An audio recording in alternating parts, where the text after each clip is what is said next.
Hello friends, அஸ்ஸலாமு அலைக்கும். கோவக்காய் பொரியல் செய்யலாம். கோவக்காய் இந்த மாதிரி நான் வட்டமாக நான் அரிஞ்சு எடுத்து வச்சுருக்கிறேன். இந்த மாதிரி ரொம்ப பழுத்துருச்சுனாக்கா நம்ம போடக்கூடாது. லைட்டாக பழுத்திருந்தால் போடலாம். ரொம்ப பழுத்துட்டா புளிப்பு தன்மை அதிகமாகிடும். பாருங்கள், இந்த மாதிரி பழுத்து இருந்தாக்க போடக்கூடாது. அதனால் இது தனியாக நான் எடுத்துட்டேன். கொஞ்சம் ரொம்ப பழுத்துருக்குது. அதுக்கு லைட்டாக பழுத்திருந்தால் பரவாயில்ல, நம்ம எடுத்துக்கலாம். முதவே நான் போட்டிருக்கிறேன். இந்த மாதிரி 2-3 வீடியோ போட்டிருக்கேன் கோவக்காய் பொரியல். ஆனால் நீங்கள் ஒரு தடவை போடுங்கம்மான்னு சொல்கிறாங்க. அதுக்காகத்தான் இந்த வீடியோ போடலான்னு இருக்கிறேன். இது 200 கிராம் கோவக்காய். இது அரிஞ்சு எடுத்து வச்சுருக்கேன். இது எப்படி செய்யலான்னு பார்க்கலாம். ஒரு கடாயை அடுப்பில் வச்சுருக்கிறேன். இப்போ அதில் நான் ஆயில் சேர்த்துக்கிறேன். நான் கொஞ்சம் தேங்காய் எண்ணெயும் கொஞ்சம் கடலை எண்ணெயும் சேர்த்துக்கிறேன். உங்களுக்கு எந்த எண்ணெய் பிடிக்குமோ அந்த எண்ணெய் சேர்த்துக்கோங்க. கொஞ்சம் ஆயில் கூட இருந்தால் தான் நல்லாயிருக்கும். இந்த ஆயில் சூடாகட்டும்.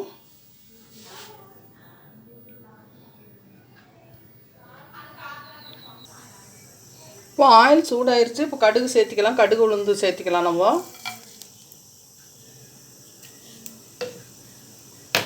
சேர்த்துட்டு இதில் வெங்காயம், பச்சை மிளகாய், கருவேப்பிலை, கொஞ்சம் கொத்தமல்லி தழை அரிஞ்சு எடுத்து வச்சுருக்கேன். இதே நம்ம இதில் சேர்த்திக்கலாம். வெங்காயம் எவ்வளோ வேணுமோ அந்த அளவுக்கு நம்ம சேர்த்திக்கலாம். கொஞ்சம் அதிகமாக வேண்டாம், அதிகமாக சேர்த்துக்கலாம். சேர்த்துட்டு இது ஓரளவுக்கு வதங்கி வரட்டும்.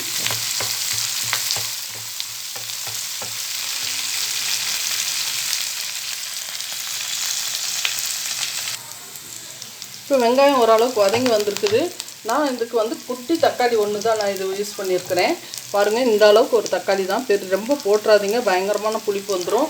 கோவக்காலையும் புளிப்பு இருக்கிறதுனால நம்ம ஒரு சின்ன குட்டி தக்காளி தான் அரிஞ்சு இதோடு நான் சேர்க்குறேன். இது கூட கொஞ்சம் உப்பு சேர்த்துக்கலாம்.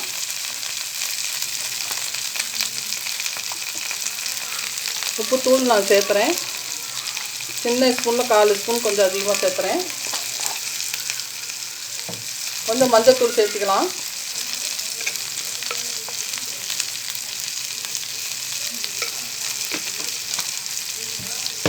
இது இப்போ நான் கலந்து கொடுத்துட்டு நம்ம கொஞ்சம் தக்காளி மசிஞ்சதும் நம்ம கோவக்காய் இதோடு நம்ம சேர்த்தணும்.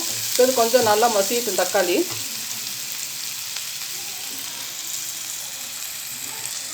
தக்காளி ஓரளவுக்கு வெந்து வந்துருச்சு.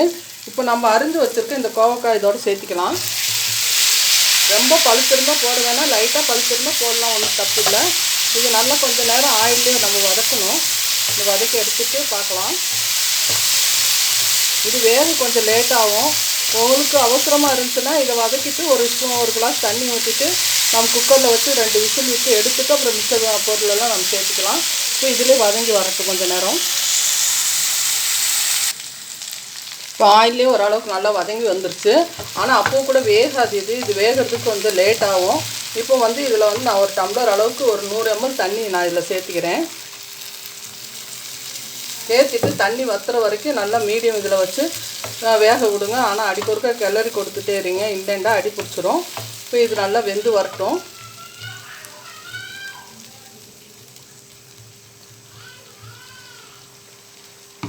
இது அப்படியே வெந்து வரட்டும் கொஞ்சம் நேரம்.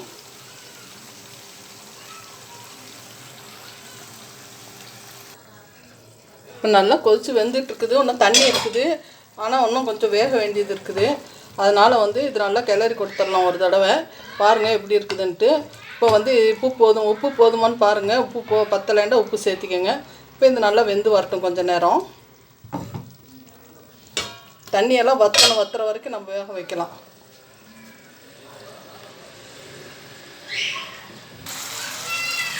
இப்போ நல்லா தண்ணி வற்றி எண்ணெய் பிரிஞ்சு வருது. பாருங்கள், வெறும் எண்ணெய் இதெல்லாம் இப்படி பிரிஞ்சு வருது. இப்போ நல்லா காய் வெந்துருச்சா நான் நசுக்கி பாருங்கள். நசுக்கி பார்த்தா வெந்துருச்சுனாக்கா நம்ம இது செய்யலாம். நான் நசுக்கி பார்த்தா நல்லா வெந்துருச்சு. இப்போ இதுக்கு 4-5 பூண்டு உரித்து நான் நசுக்கி எடுத்து வச்சுருக்கேன். இது வரமிளகாவை லேசாக வறுத்துட்டு அதை நான் ஒன்று தூள் பண்ணி வச்சுருக்கேன். அதை நான் இதில் சேர்த்துக்கிறேன். இப்போ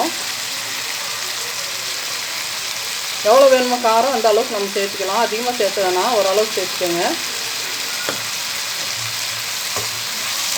சேர்த்து இதே நல்லா நம்ம கிளறி கொடுத்துட்டு உப்பெல்லாம் போதுமான்னு பார்த்துக்கோங்க இந்த சமயத்தில். இப்போ இந்த மிளகாத்தூளை போட்டுட்டு பத்தலைண்டாக்கா இன்னும் கொஞ்சம் சேர்த்துக்கோங்க. இப்போ நான் இதுக்கு தேங்காய் பூ நான் கொஞ்சம் எடுத்து வச்சுருக்கிறேன். அந்த தேங்காய் பூ இதோடு சேர்த்துக்கிறேன்.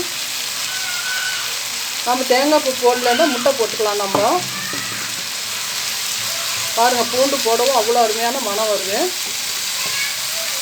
இந்த மாதிரி ஒரு தடவை செஞ்சு பாருங்கள், அவ்வளோ அருமையாக இருக்கும். பாவக்காய் தின்ட்டால் ரொம்ப உடம்புக்கு நல்லது. அதே நேரத்தில் வந்து பாவக்காய் வந்து கிடைக்கிறதும் கஷ்டம் தான், சொல்லி வச்சு தான் வாங்க வேண்டியதாக இருக்குது. நீங்கள் கிடைக்கும் போதெல்லாம் வாங்கி இந்த மாதிரி பொரியல் செஞ்சு சாப்பாடு ரசத்தோட சாதத்தோடு வச்சுக்கோங்க.